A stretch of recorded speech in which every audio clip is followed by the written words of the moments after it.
수강생 여러분 안녕하세요. 한국금융제도의 발전 강좌를 맡은 최상호입니다. 이번 강의는 6번째 강의로 한국은행의 설립과 기능이라는 주제로 강의를 시작하겠습니다. 1945년 일본의 식민 지배로부터 해방된 것은 한국 경제에 커다란 변화를 초래하는 것이었습니다. 이것은 금융제도에서도 예외가 아니었는데 이번 강의에서는 식민지기 조선은행의 특징과 해방 이후 이것이 어떻게 재편되었는지에 대해 살펴보도록 하겠습니다. 이 강의는 크게 4개의 주제로 구성되었습니다. 첫 번째 주제는 식민지 통화제도의 변화와 해방입니다. 여기에서는 통화 발행 제도의 관점에서 식민지 통화제도의 특징과 변화를 살펴보고 해방과 함께 이러한 통화제도가 더 이상 작동할 수 없음을 설명할 것입니다. 두 번째 주제는 새로운 중앙은행 제도가 필요한 이유입니다. 제2차 대전 이후 자본주의 세계 경제는 달러 중심의 새로운 국제 통화제도로의 재편을 준비하고 있었는데 기존의 조선은행법 체제로서는 이러한 변화에 대응할 수 없었던 점을 소개할 것입니다. 세 번째 주제는 1947년에 제출된 중앙은행 재편안입니다. 여기에서는 1947년에 해방 이후 처음으로 제출된 중앙은행 재편안의 내용과 그것의 특징 등에 대해 설명할 것입니다.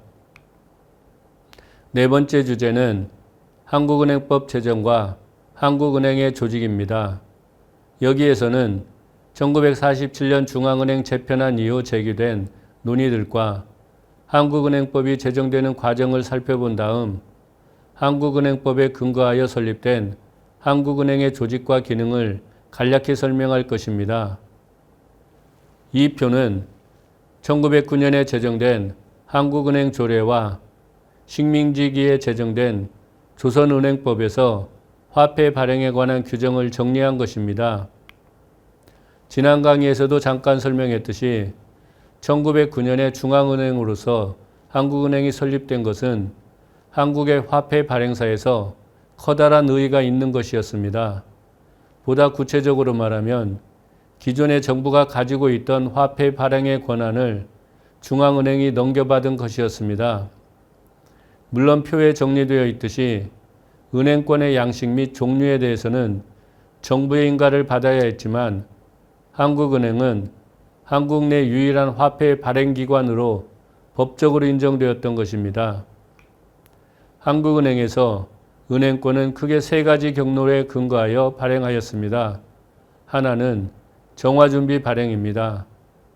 이것은 은행권 발행액에 대해 동액의 금화, 지금은 혹은 일본은행 태양권, 즉 일본은행권에 뒷받침되어 발행하는 것입니다. 다른 하나는 보증준비 발행입니다. 이것은 국채, 기타 확실한 증권 혹은 상업어음을 보증으로 하여 2천만 원 한도로 발행할 수 있었습니다. 마지막으로 한도의 발행입니다. 이것은 정화준비와 보증준비 이상의 화폐를 발행하고자 할 경우 정부의 인가를 받아 국채, 상업어음 등을 보증으로 하여 은행권을 발행하는 것으로 이 경우 1개년 5% 이상의 발행세를 납부해야 했습니다. 게다가 한국은행 조례 제22조 2항에 따르면 이와 같이 발행된 은행권은 한국은행 본점이나 지점 영업시간에 언제든지 금화 혹은 일본은행권으로 교환할 수 있다고 하여 금한 본위의 통화제도를 채택했다는 것을 알 수 있습니다. 그런데 식민지로 전락하기 이전에 제정된 한국은행 조례의 화폐 발행 규정은 식민 통치하의 조선은행법에서도 그대로 유지되었습니다. 표에 정리되어 있듯이 정치 여건의 변화를 반영하여 한국은행을 조선은행으로, 정부를 조선총독으로 자구를 수정한 것과 보증 발행 한도를 2천만 원에서 3천만 원으로 증액한 것을 제외하고는 수정된 곳이 없었습니다.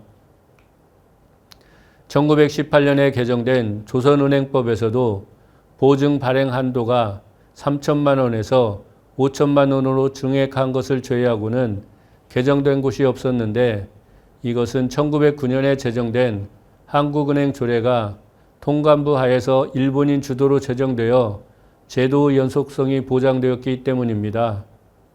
지난 강의에서 설명한 것처럼 조선은행은 중앙은행과 일반은행의 업무를 겸업했는데 1910년대 후반부터 만주와 중국으로 진출하는 일본인 및 한국인 기업의 상업자금을 대여하는 역할도 수행하였습니다.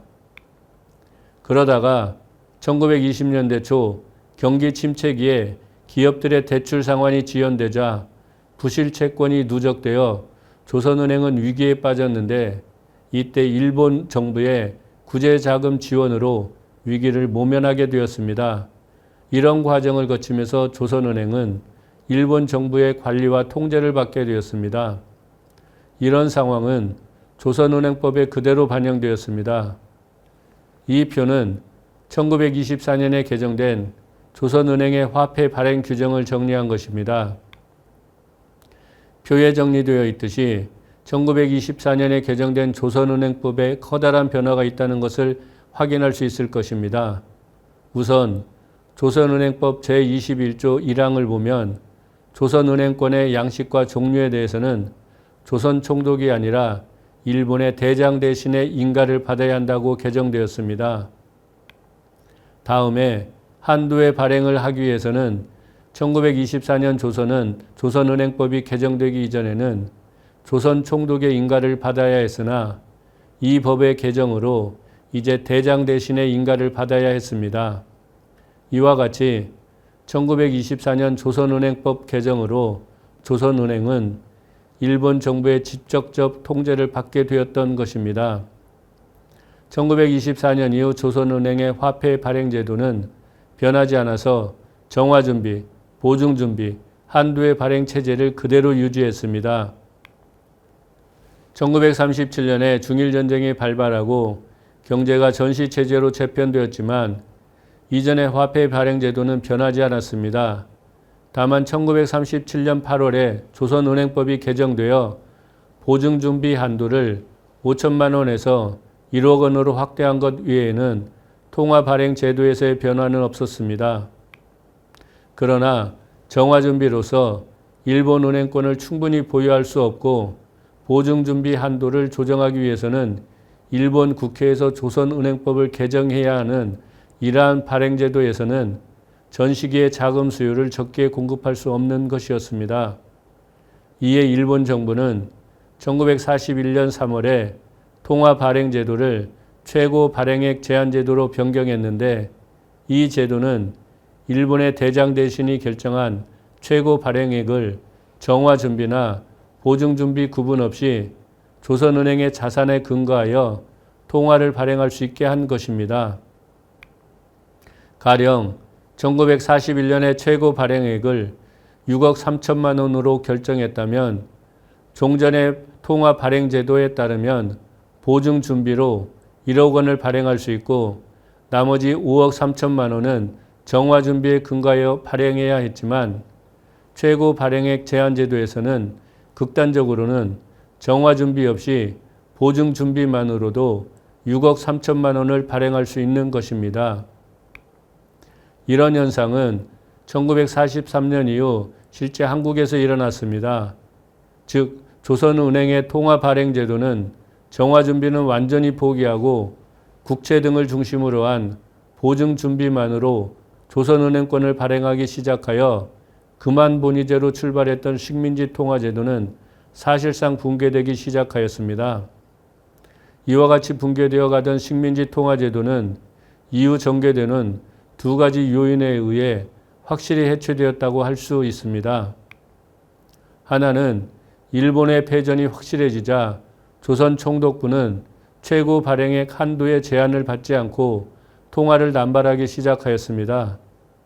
1941년에 6억 3천만 원으로 결정된 최고 발행액 한도는 1942년에 7억 5천만 원으로 확대된 이후 그 한도가 변경되지 않고 계속 유지되었습니다.